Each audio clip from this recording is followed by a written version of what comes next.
ఈ ప్రకృతిలోని ప్రతి అణువులో నిండి ఉండి ప్రకృతి అందాల్లో కానీ పక్షుల యొక్క కూతల్లో కానీ మనసుకు ఆహ్లాదకరంగా ఉండే ప్రతి చోట పావనాకృతిలో వెలసిల్లుతూ జ్ఞానస్వరూపంగా వాగ్భవ కామరాజ శక్తికూటాల్లో కూడిన పంచదశి మహామంత్రంతో కూడిన పవిత్రమైన రూపాన్ని నిలిచిన జగన్మాతను మనము పావనాకృతి అనే నామంతో స్మరించడం వలన మన శరీరం కూడా అంటే మనం ఈ నామంలో చెప్పుకున్నట్టుగా ప్రతి అణులోనూ అమ్మవారు ఉంటుందని చెప్పుకున్నాము. ప్రతి అందమైన ఆహ్లాదకరమైన ప్రదేశాల్లో అమ్మవారు ఉంటుందని చెప్పుకున్నాం కదా. మన మనసు ఎప్పుడైనా చికాకుగా బాలేనప్పుడు అమ్మవారిని తలవడం ద్వారా ఆ మనసు ఆహ్లాదానికి గురి అయ్యేలాగా అంటే మన మనసులోని చింతలన్నీ పోయేలాగా అమ్మవారు చూసుకుంటుంది.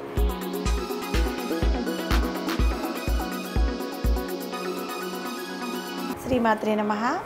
శ్రీ లలితా సహస్రనామంలోని 619వ నామము పావనాకృతి. ఈ నామానికి అర్థం ఏంటి అంటే పవిత్రమైన ఆకారం కలది. జగన్మాత ఎటువంటి మాలిన్యములు అంటనిదై అత్యంత పవిత్రమైన ఆకారం కలిగి ఉంటుంది. జగన్మాత నిర్గుణ నిరాకార నిర్వికల్ప స్వరూపం లాంటిదన్నమాట. అటువంటప్పుడు పవిత్రమైన ఆకృతి అనేది ఏ విధంగా ఉంటుంది? జగన్మాత ఈ ప్రకృతిలోని ప్రతి అణువులోనూ నిండి ఉంటుంది.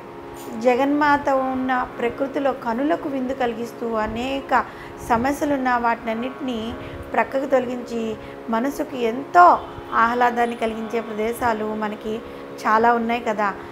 అవన్నీ కూడా ఆ తల్లి యొక్క పావనాకృతులే. ఈ విషయాన్నే కాళిదాసు రమ్యాని వీక్షణీయస్స శబ్దాహ అంటే వీక్షిస్తున్నప్పుడు కానీ వింటున్నప్పుడు కానీ అంటే ప్రకృతి అందాల్లో కానీ పక్షుల కూతల్లో కానీ ఏ విధంగా మనసుకు ఆహ్లాదకరంగా ఉండే ప్రతి చోట జగన్మాత పావనాకృతిలో విలసిల్లుతూ ఉంటుంది అని వివరించారు. పరిపూర్ణ జ్ఞాన స్వరూపిణి అయిన జగన్మాత ఆత్మస్వరూపంలో జీవులందరిలో నిండి ఉంటూ ఉంటుంది. ప్రపంచంలోని పవిత్రత అంతా ఒకచోట ఏకమై దాల్చిన రూపమే సాక్షాత్తు జగన్మాత అయిన పావనాకృతి. అటువంటి జ్ఞానస్వరూపమైన పావనాకృతిని దర్శించగలిగిన సాధకుడే ధన్యుడనమాట.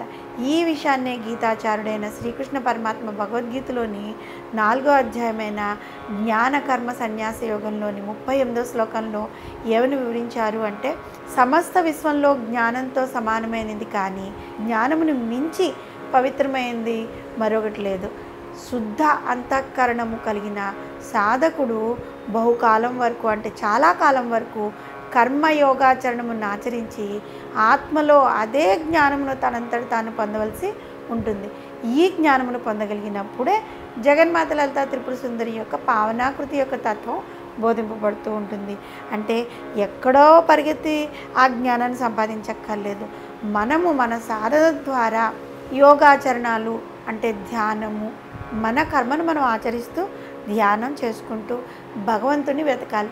ఆ విధంగా చేసిన రోజు తప్పనిసరిగా పావనాకృతి అయిన ఆ తల్లి యొక్క స్వరూపం మనకి అవగతమవుతుంది. జగన్మాత యొక్క పావనాకృతి శ్రీ విద్యా ఉపాసనలో స్థూల సూక్ష్మ పరమములను 3 రూపాల్లో వర్ణింపబడిందనమాట. కరచరణాదులు కలది స్థూల రూపం అంటే చేతులు కాళ్ళు అన్నట్టు స్థూల రూపంగా మనం చెప్పుకోవచ్చు. మంత్రమయము సూక్ష్మ రూపము, జ్ఞానమేమో పరరూపం అన్నట. వీటిలో సూక్ష్మరూపము పంచదశి మంత్రము 15 అక్షరాలతో వాగ్భవ కూటము కామరాజ కూటము శక్తి కూటము ఈ 3ను శ్రీమాత యొక్క శరీర భాగాలుగా అందులో వర్ణించారు. జగన్మాత శిరోభాగం నుండి కంఠభాగం వరకు ఉన్నది వాగ్భవ కూటము, కంఠభాగం నుంచి కటిభాగం వరకు ఉన్నది కామరాజ కూటము, కటిభాగం నుంచి కింద పాదముల వరకు కలిగింది శక్తి కూటము. ఏ సాధకుడైతే గురుపదేశం పొంది ఈ పంచదశి మంత్రంతో అమ్మను ఉపాసిస్తాడో అతనికి ఆ తల్లి తన పావనాకృతిని దర్శింపజేస్తుంది. ఈ విధంగా పంచదశి మంత్రం సాధకులను పవిత్రులను కూడా చేస్తుంది. ఈ మంత్రం ఉపాసించడం వలన సాధకునికి ఎవరైతే ఉపాసన చేస్తారో జీవాత్మయే పరమాత్మ అయిన ఈశ్వరు అని వాళ్ళకి తెలుస్తూ ఉంటుంది. సేవ వలన శరీరం భక్తిని కలిగి ఉండటం వలన మనస్సు, సేవ చేయడం వల్ల శరీరం, భక్తిని కలిగి ఉండడం వల్ల మనస్సు, జ్ఞానమును పొందడం వల్ల బుద్ధి, ముక్తి వలన ఆత్మ, ఇవన్నీ పవిత్రమవుతాయన్నమాట.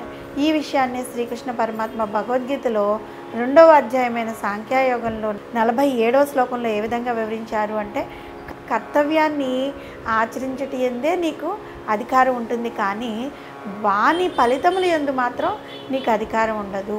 కర్మ ఫలములకు నీవు హేతువు కాకూడదు. అలాగని కర్మలను ఆచరించడం మానకూడదు. ఫలాపేక్ష రహితంగా కర్తవ్య బుద్ధితో కర్మలను ఆచరిస్తూ ఉండాలి. ఈ విధమైన నిష్కామ కర్మలను ఆచరించటం వలన దేహము మనసు రెండూ కూడా ఎప్పటికప్పుడు పవిత్రమై, అటువంటి పవిత్రమైన మనసులో పావనాకృతి కలిగిన జగన్మాత కొలువై ఉంటుంది. అలాంటి వాళ్ళ మనసుల్లో అమ్మవారు నివసిస్తూ ఉంటుంది.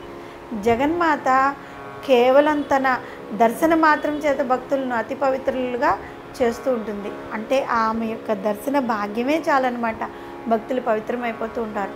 అటు స్వరూప విభవము, ఇటు నామమాధుర్యంతో పావయతి ఇది పావన అంటే పవిత్రతను కలగజేయునది కనుక. కాబట్టి వసన్యాది వాగ్దేవతలు ఆ తల్లిని పావనాకృతి అనే నామంతో కీర్తించారు. యజ్ఞవల్క స్థృతి జ్ఞాన సంబంధమైన తపస్సు, భూతాత్మను పరమేశ్వర జ్ఞానమును, క్షేత్రజ్ఞుని పరమశుద్ధిని చేస్తాయన్నమాట. అంటే యజ్ఞవల్క స్థృతి ఏం చేస్తూ ఉంటుంది, ఈ జ్ఞానానికి సంబంధించిన తపస్సు చేయడం వల్ల భూతాత్మను, పరమేశ్వర జ్ఞానము క్షేత్రజ్ఞుని పరిశుద్ధం చేస్తూ ఉంటాయి. అటువంటి పవిత్ర స్వరూపము నామజ్ఞానములు కలిగి అవడం చేత శ్రీమాత పావనాకృతి అని గౌరవింపబడుతూ ఉంది. ఈ ప్రకృతిలోని ప్రతి అణువులో నిండి ఉండి, ప్రకృతి అందాల్లో కానీ, పక్షుల యొక్క కూతల్లో కానీ, మనసుకు ఆహ్లాదకరంగా ఉండే ప్రతి చోట పావనాకృతిలో వెలసిల్లుతూ జ్ఞానస్వరూపముగా వాగ్భవ కామరాజ శక్తికూటాల్లో కూడిన పంచదశి మహామంత్రంతో కూడిన పవిత్రమైన రూపాన్ని నిలిచిన జగన్మాతను మనము పావనాకృతి అనే నామంతో స్మరించడం వలన మన శరీరం కూడా, అంటే మనం ఈ నామంలో చెప్పుకున్నట్టుగా ప్రతి అణులోనూ అమ్మవారు ఉంటుందని చెప్పుకున్నాము, ప్రతి అందమైన ఆహ్లాదకరమైన ప్రదేశాల్లో అమ్మవారు ఉంటుందని చెప్పుకున్నాం కదా.